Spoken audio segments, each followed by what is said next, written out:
Lektion 1. Die nächste Bibliothek finden. Ich habe gehört, dass Sie erwähnt haben, dass Sie nach der nächsten Bibliothek suchen. Ja, das bin ich. Ich liebe es, Zeit in Bibliotheken zu verbringen. Sicher. In welchem Gebiet bist du? Ich bin in der Nähe der Innenstadt, in der Nähe des Parks. Nur ein paar Blocks entfernt befindet sich eine schöne Bibliothek. Wirklich? Das sind wundervolle Neuigkeiten. Ja. Es ist die Central City Library. Sie haben eine großartige Sammlung. Ich habe von dieser Bibliothek gehört. Kennst du ihre Öffnungszeiten? Sie öffnen normalerweise um 9 Uhr morgens und schließen um 6 Uhr abends. Perfekt. Ich kann ihn nach dem Mittagessen besuchen. Nach welcher Art von Büchern suchst du? Ich interessiere mich für Belletristik, insbesondere für historische Romane. Davon wirst du dort jede Menge finden. Sie haben eine umfangreiche Auswahl. Das ist aufregend. Ich könnte Stunden damit verbringen, zu stöbern. Mir geht es genauso. Bibliotheken haben eine Art, die Zeit wie im Fluge zu lassen. Es ist wahr. Es hat etwas Magisches, von Büchern umgeben zu sein. Bevorzugen Sie physische Bücher oder E-Books? Ich liebe das Gefühl eines physischen Buches, aber E-Books sind auch praktisch. Ich stimme zu. Es hat einen Reiz, die Seiten durchzublättern.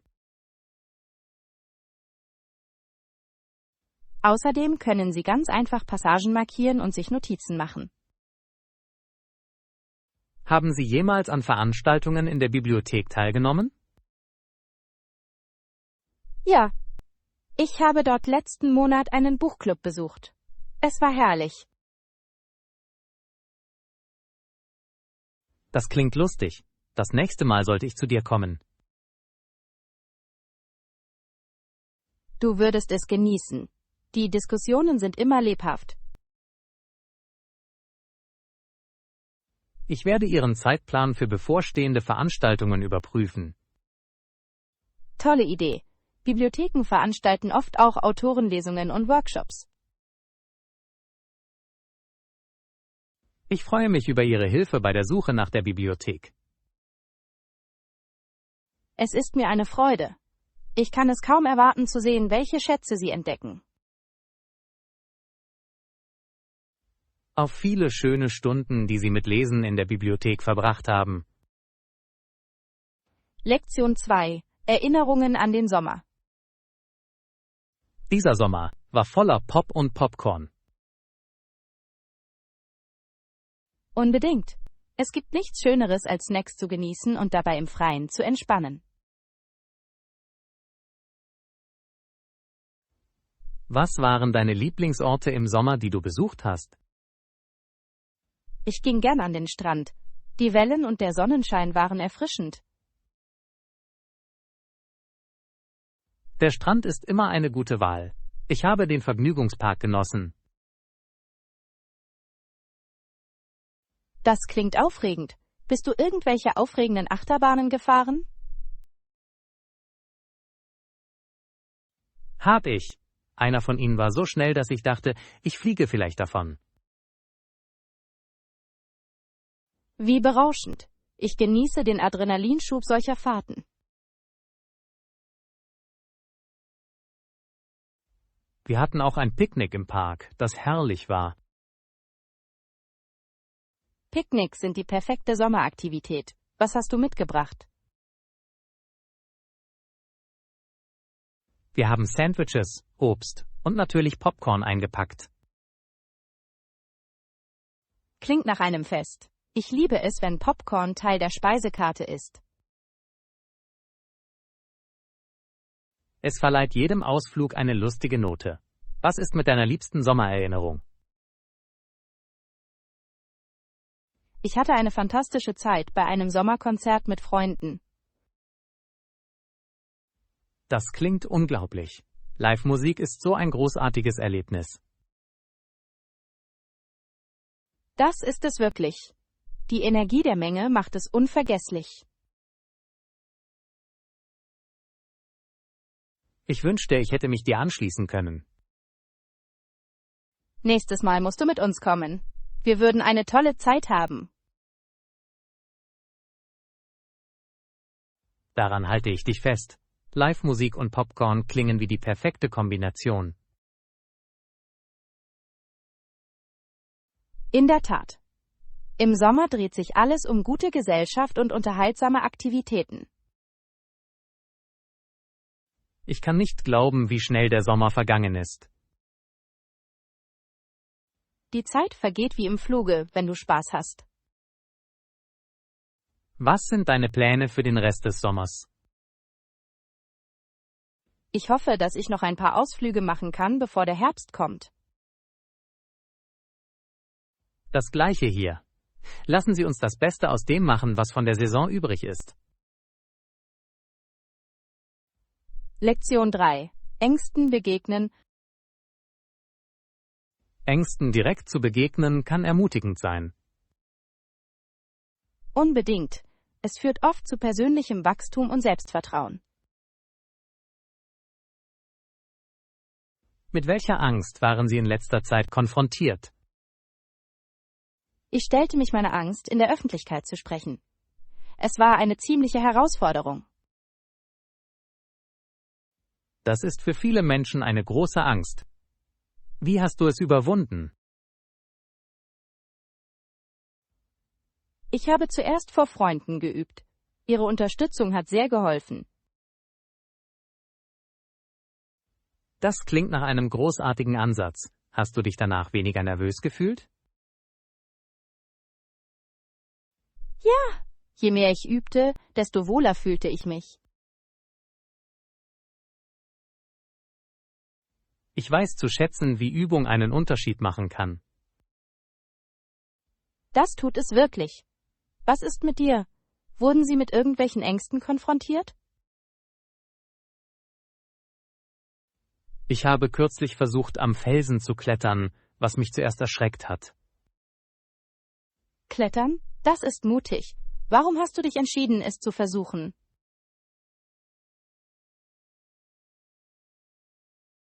Ich wollte meine Grenzen überschreiten und sehen, wozu ich fähig bin. Das ist eine hervorragende Motivation. Wie war die Erfahrung? Es war berauschend. Die Aussicht von oben war die Mühe wert. Das kann ich mir nur vorstellen. Es muss sich wie eine große Leistung angefühlt haben. Das hat es wirklich getan. Ich fühlte mich befähigt, mehr Herausforderungen anzugehen. Das ist der Geist. Jeder kleine Sieg stärkt unser Selbstvertrauen.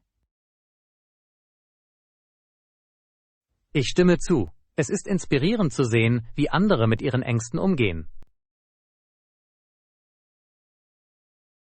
Ja, das Teilen dieser Erfahrungen kann andere dazu motivieren, dasselbe zu tun.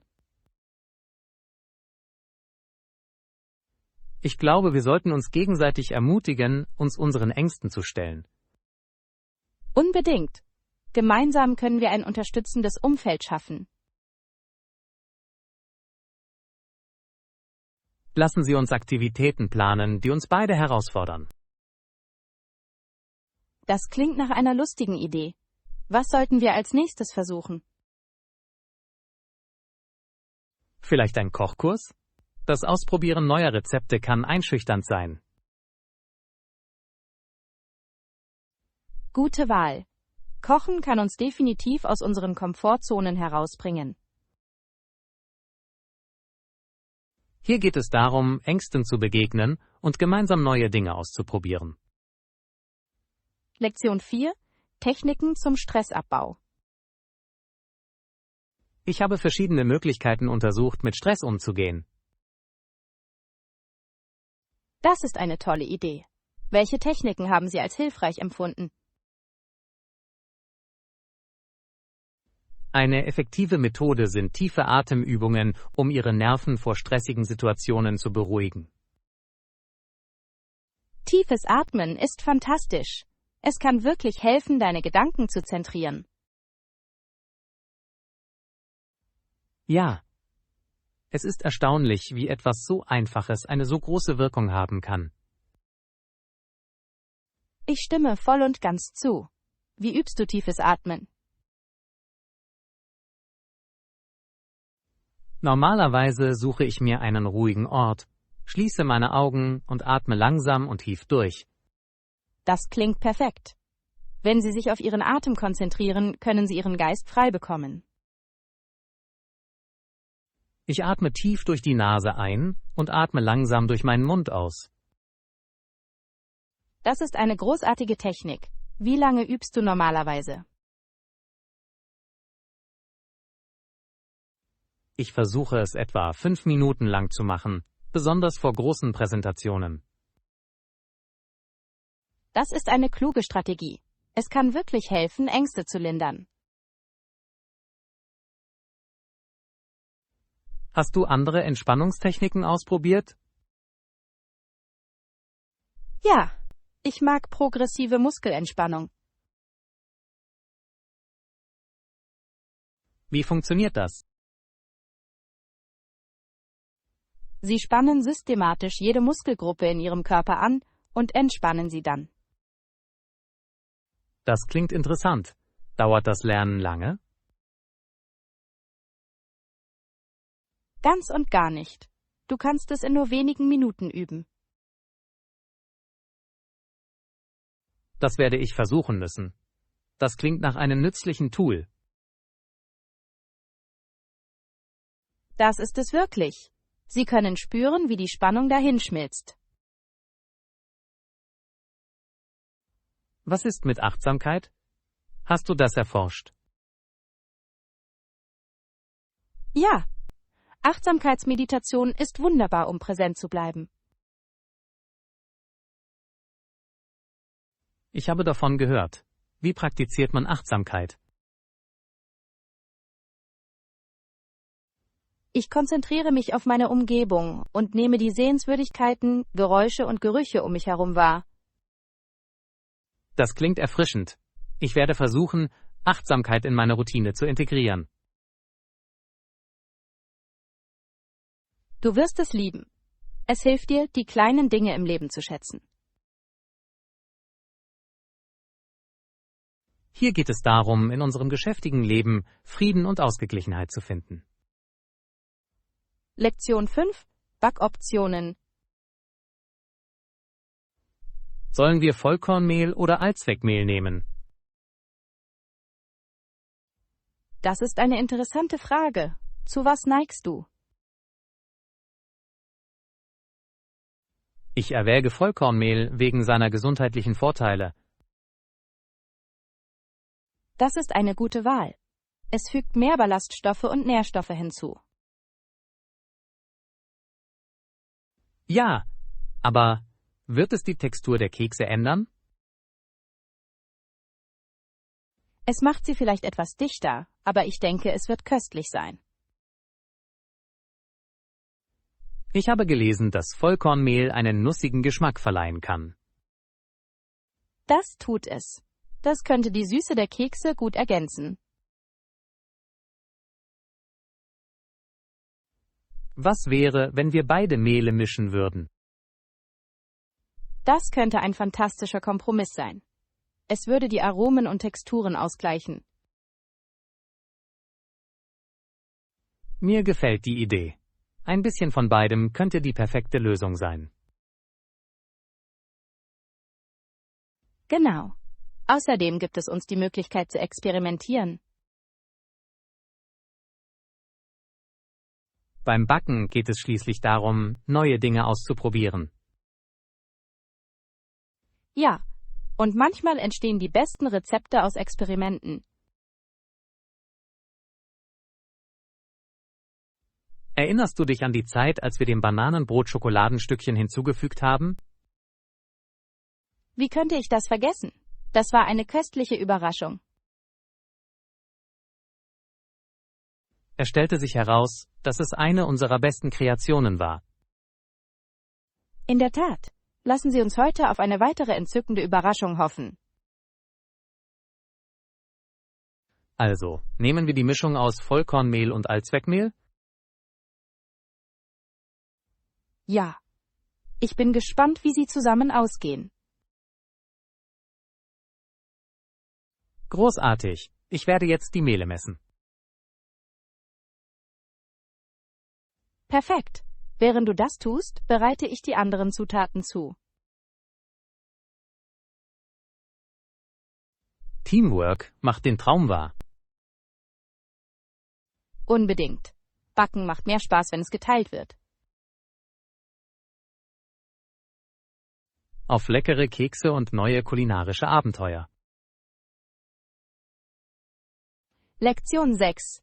Hotel-Upgrades. Ich denke, ich werde auf das Deluxe-Zimmer upgraden. Das klingt nach einer guten Wahl. Was erwartest du von dem Upgrade? Ich hoffe auf mehr Platz und eine bessere Aussicht. Eine wunderschöne Aussicht kann während Ihres Aufenthalts den Unterschied ausmachen. Genau. Außerdem habe ich gehört, dass die Deluxe-Zimmer ein kostenloses Frühstück haben. Das ist ein wunderbarer Vorteil. Frühstück ist meine Lieblingsmahlzeit des Tages. Es gibt sicherlich einen positiven Ton für den Morgen an. Ja. Hast du mit der Rezeptionistin über das Upgrade gesprochen? Das habe ich gerade getan. Sie haben bestätigt, dass das Deluxe-Zimmer verfügbar ist. Perfekt. Ich kann mir nur vorstellen, wie luxuriös es sein wird. Ich werde jetzt mit dem Upgrade fortfahren. Ich kann es kaum erwarten, das Zimmer zu sehen. Ich hoffe, es hat einen schönen Balkon. Ein Balkon wäre fantastisch. Wir könnten unseren Kaffee draußen genießen. Stellen Sie sich vor, Sie trinken Kaffee mit Blick auf die Skyline der Stadt. Das klingt wie ein Traum. Das wäre so entspannend. Ich werde fragen, ob Sie im Deluxe-Zimmer besondere Annehmlichkeiten anbieten. Gute Idee. Vielleicht bieten sie Zugang zum Spa oder einen späten Checkout. Diese Annehmlichkeiten würden unseren Aufenthalt noch weiter verbessern. Ja, es ist immer schön, ein bisschen mehr Luxus zu haben. Ich weiß es zu schätzen, dass Sie mich zum Upgrade ermutigt haben. Du hast es verdient. Auf Reisen ist es wichtig, sich selbst etwas Gutes zu tun. Ich werde euch auf dem Laufenden halten, wie das Zimmer aussieht. Bitte tu es. Ich freue mich, alles darüber zu hören. Auf einen fabelhaften Aufenthalt und unvergessliche Erinnerungen. Lektion 7. Campingabenteuer. Sie haben viel Essen für unseren Campingausflug mitgebracht. Ja, ich war überrascht, wie viel sie gepackt haben. Ich muss zugeben, ich hatte Angst, dass es uns ausgehen könnte. Ich auch. Aber ich denke, wir haben genug Snacks für eine Woche. Und sie haben Insektenschutzmittel mitgebracht, was ein Lebensretter ist. Unbedingt. Ich will kein Mückenbuffet sein. Die kluge Familie hatte am ersten Abend ein Lagerfeuer, oder? Ja, es hat so viel Spaß gemacht, Marshmallows zu rösten und Semos zuzubereiten. Ich liebe es, wie Lagerfeuer alle zusammenbringen. Das tun sie wirklich. Es hat etwas Magisches, Geschichten am Feuer zu teilen. Hast du gesehen, wie aufgeregt die Kinder über das Feuer waren? Ja, sie waren von den Flammen verzaubert und wollten auf alles anstoßen. Ich dachte, sie könnten irgendwann versuchen, ihre Schuhe zu kochen. Das wäre eine ziemliche Katastrophe gewesen. Zum Glück hielten sie sich an Marshmallows und Schokolade. Ja, diese S'mores waren der Höhepunkt des Abends. Ich könnte jeden Tag S'mores essen und werde nie müde davon. Das gleiche hier. Sie sind die perfekte Kombination aus süß und klebrig. Was hat die kluge Familie noch mitgebracht, das dich überrascht hat? Sie haben einen tragbaren Lautsprecher eingepackt. Es war schön, Musik am Feuer zu haben. Das ist genial. Musik verleiht dem Camping eine ganz neue Atmosphäre. Das tut es wirklich. Das sollten wir auf jeden Fall öfter machen.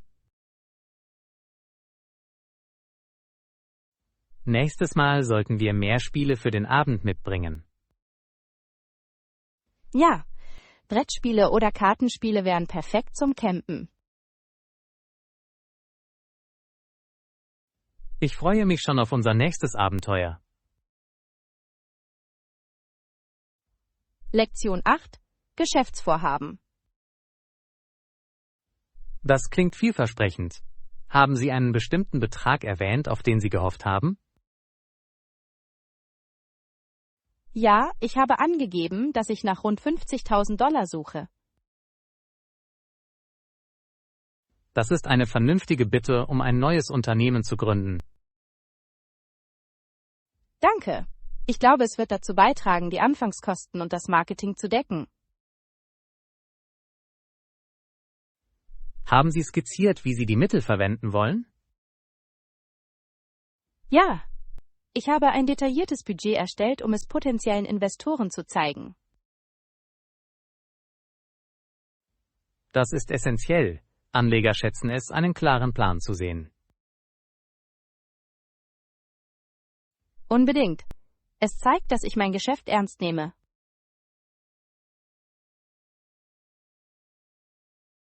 Wie lief dein Pitch? Hast du dich sicher gefühlt? Habe ich. Ich habe mehrmals geübt, was wirklich geholfen hat. Das ist toll zu hören. Vorbereitung ist der Schlüssel zum Erfolg. Ja. Ich fühlte mich bereit, alle Fragen zu beantworten, die Sie möglicherweise haben könnten. Scheinten Sie an Ihrem Vorschlag interessiert zu sein? Sie wirkten engagiert und stellten nachdenkliche Fragen. Das ist ein positives Zeichen. Haben Sie dir Feedback gegeben? Sie erwähnten, dass Ihnen meine Vision gefiel, schlugen aber vor, meine Marketingstrategie zu verfeinern. Das ist ein wertvoller Rat. Es zeigt, dass Sie in Ihren Erfolg investiert sind. Genau. Ich freue mich über konstruktive Kritik. Wann erwarten Sie, von Ihnen eine Rückmeldung zu erhalten? Sie erwähnten, dass Sie innerhalb einer Woche nachfragen würden. Ich hoffe, Sie erhalten gute Nachrichten. Danke. Ich bin vorsichtig optimistisch. Wenn alles gut geht, was wird dein erster Schritt sein? Ich habe vor, ein kleines Team einzustellen, das beim ersten Start hilft.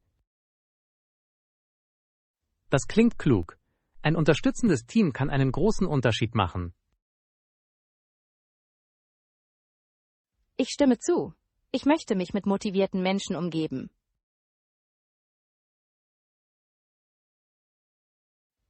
Ich kann es kaum erwarten, Ihr Geschäft florieren zu sehen. Danke. Deine Unterstützung bedeutet mir sehr viel. Auf zukünftigen Erfolg und spannende neue Möglichkeiten. Lektion 9. Verbindungen herstellen. Ich denke, dem Community Club beizutreten, ist eine kluge Wahl. Unbedingt. Es wird eine großartige Möglichkeit sein, neue Freunde zu finden und Erfahrungen auszutauschen. Ich freue mich darauf, Menschen mit unterschiedlichem Hintergrund kennenzulernen. Ja, jede Person bringt eine einzigartige Geschichte auf den Tisch. Auf welche Aktivitäten freust du dich am meisten? Ich kann die Kochkurse kaum erwarten. Gemeinsam neue Rezepte zu lernen, klingt lustig. Das klingt unterhaltsam. Mit anderen zu kochen kann eine nette Bindung schaffen. Genau. Außerdem können wir unsere Kreationen danach probieren. Ich hoffe, Sie haben eine Vielzahl von Küchen zum Erkunden. Ich bin mir sicher, dass Sie das tun werden. Es ist eine Gelegenheit, unsere kulinarischen Fähigkeiten zu erweitern. Was ist mit dem Buchclub? Interessieren Sie sich dafür? Ja. Ich liebe es, mit anderen über Bücher zu diskutieren. Es verleiht dem Leseerlebnis Tiefe. Ich stimme zu. Es kann zu interessanten Gesprächen und neuen Perspektiven führen. Definitiv. Bücher können Debatten und Gelächter gleichermaßen auslösen. Ich freue mich, dass wir beschlossen haben, gemeinsam an diesen Aktivitäten teilzunehmen. Ich auch. Einen Freund zu haben macht alles angenehmer. Es ist schön, diese Erfahrungen zu teilen und Erinnerungen zu schaffen. Ja. Ich freue mich auf all den Spaß, den wir haben werden. Lassen Sie uns einen Pakt schließen, um gemeinsam an jeder Veranstaltung teilzunehmen. Das klingt nach einem großartigen Plan. Wir können uns gegenseitig zur Rechenschaft ziehen. Auf neue Freundschaften und spannende Abenteuer. Lektion 10. Das Beste aus der Freizeit machen. Hallo. Wie hast du in letzter Zeit deine Freizeit verbracht? Nun, ich habe neue Orte in der Stadt erkundet. Das klingt aufregend. Was hast du entdeckt? Ich habe einen schönen Park mit schönen Wanderwegen und einem kleinen See gefunden. Das klingt perfekt zur Entspannung. Bist du alleine oder mit jemandem gegangen? Ich war mit ein paar Freunden dort. Wir hatten ein Picknick am Wasser. Ein Picknick klingt herrlich. Was hast du mitgebracht? Wir haben Sandwiches, Obst und ein paar hausgemachte Kekse eingepackt. Diese Kekse müssen ein Hit gewesen sein. Das waren sie. Jeder hat sie geliebt, besonders mit den Schokoladenstückchen. Ich verstehe warum. Was hast du sonst noch gemacht? Ich fing auch an, einen Töpferkurs zu besuchen. Es macht viel Spaß. Töpferei? Das klingt kreativ. Wie läuft es? Ich genieße es. Ich habe ein paar Schalen gemacht, obwohl sie etwas schief sind. Jeder Künstler muss irgendwo anfangen. Genau. Der Ausbilder sagte, Unvollkommenheit verleiht Charakter. Ich liebe diese Perspektive. Ich sollte auch Töpfern ausprobieren. Das solltest du auf jeden Fall. Es ist eine großartige Möglichkeit, sich zu entspannen und sich auszudrücken. Ich habe meine Freizeit mit Wandern verbracht. Wandern ist fantastisch. Hast du irgendwelche neuen Wege erkundet? Ja, ich bin kürzlich auf einem Pfad gewandert, der zu einem atemberaubenden Wasserfall führte. Das klingt atemberaubend. Hast du irgendwelche Fotos gemacht? Hab ich. Die Aussicht war unglaublich. Ich wünschte, du könntest sie sehen. Das würde ich sehr gerne. Die Natur hat eine Art, uns zu inspirieren. Das tut es wirklich. Wir sollten bald eine gemeinsame Wanderung planen. Das ist eine tolle Idee. Ich würde mich freuen, mit dir neue Wege zu erkunden. Hier geht es darum, das Beste aus unserer Freizeit zu machen. Lektion 11. Die Kunst, Fragen zu stellen. Ich glaube, dass das Stellen aufschlussreicher Fragen mein echtes Interesse zeigt. Unbedingt. Es zeigt, dass Sie an dem Gespräch beteiligt sind. Menschen schätzen es, wenn andere neugierig auf ihre Gedanken sind. Ja, es fördert einen bedeutungsvolleren Dialog. Welche Art von Fragen findest du am effektivsten? Offene Fragen sind großartig. Sie laden zu ausführlichen Antworten ein. Das macht Sinn. Statt Ja oder Nein erhalten Sie umfassendere Informationen. Genau. Es hilft auch, eine angenehme Atmosphäre zu schaffen. Waren Sie schon einmal mit Herausforderungen konfrontiert, als Sie versuchten, Fragen zu stellen? Manchmal mache ich mir Sorgen, die falsche Frage zu stellen und aufdringlich zu wirken. Das ist ein berechtigtes Anliegen. Wie überwinden Sie das?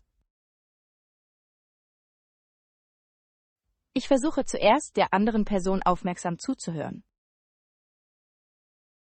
Zuhören ist der Schlüssel. Es ermöglicht Ihnen, Ihre Fragen angemessen zuzuschneiden. Ja, es zeigt auch Respekt vor ihrer Perspektive. Ich frage gerne nach den Erfahrungen von Menschen. Das führt oft zu großartigen Geschichten. Das ist wahr. Jeder hat einzigartige Geschichten zu erzählen. Was ist mit Folgefragen? Benutzt du sie oft? Unbedingt. Sie helfen, das Gespräch zu vertiefen und zeigen, dass Sie interessiert sind. Das werde ich im Hinterkopf behalten. Es kann die Diskussion auf natürliche Weise am Laufen halten. Ja, es ist, als würde man eine Brücke zu spannenderen Themen schlagen. Haben Sie jemals eine Frage gestellt, die Sie mit der Antwort überrascht hat? Ja. Einmal habe ich jemanden nach seiner größten Herausforderung gefragt, und er hat sich komplett geöffnet. Das ist mächtig. Es zeigt, wie wichtig es ist, die richtigen Fragen zu stellen. In der Tat, es kann zu unerwarteten Erkenntnissen und Verbindungen führen. Ich schätze deine Gedanken dazu. Es inspiriert mich, neugieriger zu sein. Ich freue mich. Neugier ist eine wunderbare Eigenschaft, die es zu fördern gilt. Hier geht es darum, aufschlussreichere Fragen zu stellen und unsere Gespräche zu bereichern. Lektion 12. Eine Reise planen. Ich glaube, ich sollte mindestens 3 bis 4 Tage in jeder Stadt bleiben. Das klingt nach einem soliden Plan. Das gibt dir genug Zeit zum Erkunden. Genau. Ich möchte in die lokale Kultur eintauchen. Das ist die beste Art. einen Ort wirklich zu erleben. Gibt es Städte, die du für einen längeren Aufenthalt empfiehlst? Unbedingt. Ich denke, Paris und Rom sind perfekt für längere Besuche. Ich stimme zu. Beide Städte sind reich an Geschichte und Kunst. Ja. In jedem von ihnen gibt es so viel zu sehen und zu tun. Ich würde gerne durch den Louvre in Paris schlendern. Ja. Man könnte einen ganzen Tag dort verbringen und trotzdem nicht alles sehen. Was ist mit Rom? Was sollte ich nicht verpassen? Sie müssen das Kolosseum und den Vatikan besuchen. Beide sind ikonisch. Ich wollte schon immer im Kolosseum stehen. Es ist atemberaubend. Sie können die Geschichte fast spüren, wenn Sie dort stehen. Ich sollte auch in jeder Stadt lokale Lebensmittel probieren, oder? Definitiv. Jede Stadt hat ihre eigenen kulinarischen Köstlichkeiten. Ich kann es kaum erwarten, authentische italienische Pasta zu probieren. Und vergiss das Eis nicht. Es ist ein Muss. Ich werde eine Liste aller Gerichte zum Probieren erstellen. Das ist eine tolle Idee. Essen ist ein wesentlicher Bestandteil des Reisens. Wie planst du normalerweise deine Mahlzeiten, wenn du reist? Ich recherchiere gerne nach lokalen Restaurants und frage Einheimische nach Empfehlungen. Das klingt effektiv. Ich werde das Gleiche tun. Auch das Probieren von Streetfood kann für köstliche Überraschungen sorgen.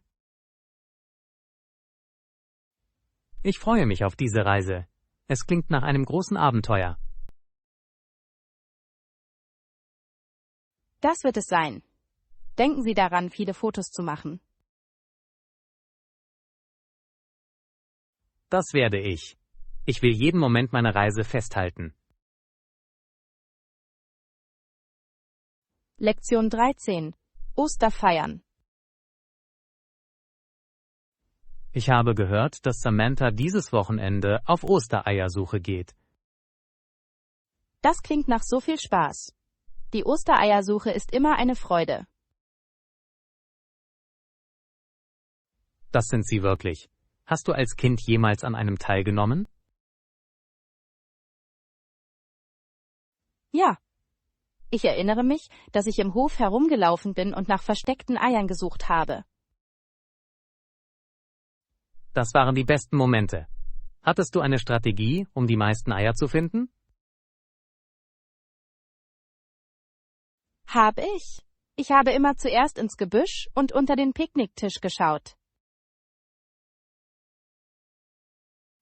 Kluges Denken. Normalerweise habe ich mich für die offensichtlichen Stellen entschieden, wie in der Nähe der Bäume. Diese Stellen sind oft die ersten, die überprüft werden. Ich erinnere mich an die Aufregung, das goldene Ei zu finden. Oh, das goldene Ei war immer der beste Preis. Hast du es je gefunden? Einmal. Drinnen war eine besondere Überraschung drin. Das muss sich angefühlt haben, als würde man einen Schatz gewinnen. Das hat es wirklich getan. Was ist mit Samantha? Was hofft sie zu finden? Ich glaube, sie ist begeistert von den Pralinen, die in den Eiern versteckt sind. Schokolade ist immer ein Favorit. Das macht die Jagd noch aufregender.